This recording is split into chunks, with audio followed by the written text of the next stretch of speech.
Unit 4, Track 11. Right, Joe, let's move on.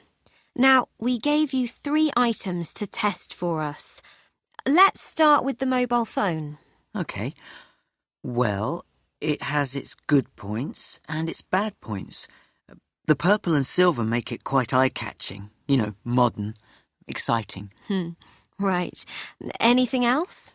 Well, it's very small, isn't it? I know people say small is good, but in this case I think you might have gone too far.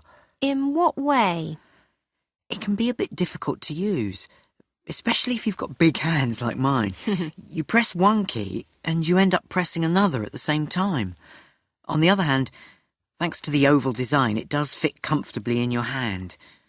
Mobiles are usually sort of rectangular, aren't they? I think this is much better. OK. What else? When I was sending text messages, I had real problems seeing what I was writing. It's not that the screen was too small, just that it was a bit dark. If you're outside, you can hardly see anything on it. We added a few things that you don't get on other mobiles. What did you think about those? Ah, right. Well, that noise it makes if you move away from it, that's really annoying. It's basically a good idea, but I think that after a while it would drive me mad.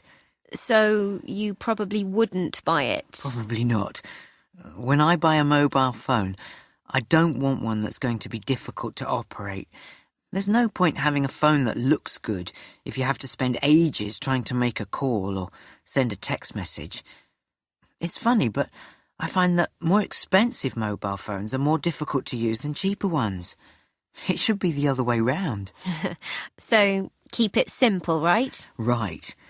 And I want a phone that doesn't have problems picking up a signal or doesn't cut you off halfway through a call. And all those games and other things you get on a mobile, I really can't see the point in those. Fair point. Next, the digital radio. What did you think? The audio quality was crisp and clear, even if you turned it up really loud. Some sound systems can sound a bit distorted at higher volumes, but not on this one, so 10 out of 10 for that. Great. The thing is, I'm not sure if it's the area I live in, but the choice of radio stations seemed very limited.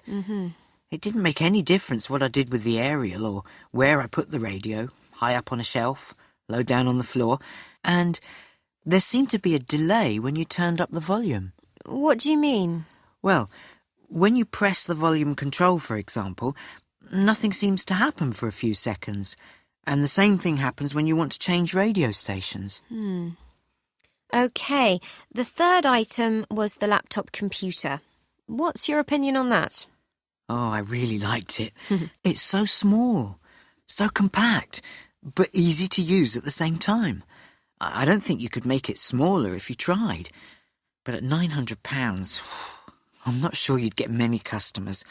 That's a lot of money for a laptop. Bring that down to, say, £400 and things might be different. Any other changes you'd make, like adding more memory, for example? Oh, I think that's fine as it is. 300 gigabytes of memory is probably more than enough for most people. Oh, and incidentally, the way the keyboard folds out so that it's like a full-size one, that's really clever. But the computer doesn't have anywhere you can play CD-ROMs. And I'd include a light in the keyboard so you can use it when it's dark. Well, thanks, Joe, for your comments. I think we'll find those really